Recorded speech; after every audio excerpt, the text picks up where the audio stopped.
بسم اللہ الرحمن الرحیم وَإِذَا مَرِضْتُ فَهُوَ يَشْفِينِ۔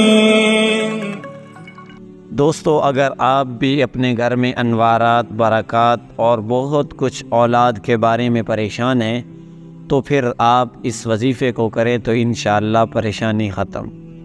استغفار جہاں گناہوں کی معافی ہے، وہاں یہ بہت سارے مسائل کے حل کی کنجی بھی ہے۔ آپ اگر پرابلم میں ہیں، روزی کے مسائل ہیں، اولاد نہیں ہو رہی یا کوئی بھی پرابلم ہے، دعا کیا ہے سنیے گا ذرا۔ نام حسن بصری رحمۃ اللہ علیہ بہت بڑے بزرگ تھے۔ ان کے پاس ایک شخص آیا، آ کر کہتا ہے حضرت بوائی کی پوزیشن آ گئی، اب بارش نہیں ہو رہی، دعا فرمائیں، کوئی وظیفہ عطا فرمائیں۔ آپ نے فرمایا استغفار کرو۔ وہ چلا گیا۔ تھوڑی دیر کے بعد دوسرا بندہ آیا، کہتا ہے کہ تنگ دستی ہے، کاروبار میں ڈاؤن ہے، رزق میں ہے، تنگی میں ہے۔ آپ نے فرمایا استغفار کرو۔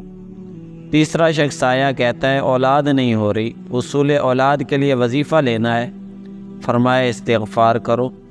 چوتھا بندہ آیا، کہتا ہے حضور میرے باغ میں فصلوں میں پیداوار کی کمی ہے، فرمایا استغفار کرو۔ پاس بیٹھا وہ آدمی کہنے لگا حضور پہلا بندہ الگ پرابلم لے کے آیا، دوسرا الگ، تیسرا الگ، چوتھا الگ، چاروں کو ایک ہی وظیفہ استغفار استغفار۔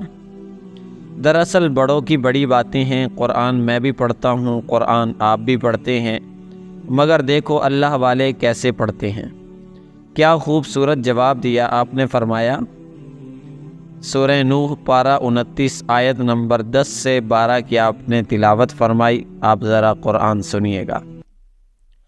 بسم اللہ الرحمن الرحیم فَقُلْتُ اسْتَغْفِرُوا رَبَّكُمْ إِنَّهُ كَانَ غَفَّارًا يُرْسِلِ السَّمَاءَ عَلَيْكُمْ مِدْرَارًا وَيُمْدِدْكُمْ بِأَمْوَالٍ وَبَنِينَ وَيَجْعَلْ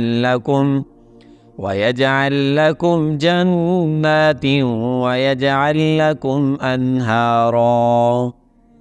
سبحان اللہ، ذرا سنیے گا۔ اپنے رب سے معافی مانگو، استغفروا ربکم انہ کان غفارا، بے شک وہ بڑا معاف کرنے والا ہے۔ اب دے گا کیا، عطا کیا فرمائے گا؟ یرسل السماء علیکم مدرارا، وہ تم پر موسلادھار بارشیں بھیجے گا۔ وَيُمْدِدْكُمْ بِأَمْوَالٍ وَبَنِينَ وَيَجْعَلْ لَكُمْ جَنَّاتٍ وَيَجْعَلْ لَكُمْ أَنْهَارًا، فرمایا اور مالوں اور بیٹوں سے تمہاری مدد فرمائے گا، اور تمہارے لیے باغات بنا دے گا، اور تمہارے لیے نہریں بنائے گا۔ باغات بھی بڑھ رہے ہیں، اولاد بھی عطا ہو رہی ہے، مال بھی بڑھ رہا ہے، بارش بھی ہو رہی ہے۔ کس سے؟ استغفار سے۔ تو استغفار یہ آپ کے بہت سارے پرابلمز کا حل ہے، مسائل کا حل ہے۔ بس اپنی زبان استغفار سے تر رکھے۔ اچھا، پھر اس میں تھوڑی سی شرمندگی بھی ہو، ایسا نہیں کہ استغفار بھی ہو رہا ہے اور دماغ کہیں اور ہے، یہ تو انتہائی بے شرمی کی بات ہے۔ ہنس بھی رہے ہیں استغفر اللہ، کسی سے معافی مانگنے پہ کوئی ہنستا ہے کیا؟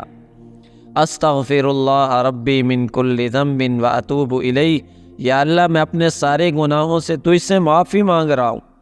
بہت سارے استغفار کے سیکھ ہیں، اپنے سارے بڑے گناہوں کا تذکرہ کرتے ہوئے اللہ سے استغفار کرے، اللہ کی بارگاہ میں استغفار کریں۔ ہو سکے تو کبھی گناہ یاد آئیں تو آنسو بھی آنکھوں سے بہہ رہے ہوں تو یہ استغفار اللہ کو بہت پسند ہے۔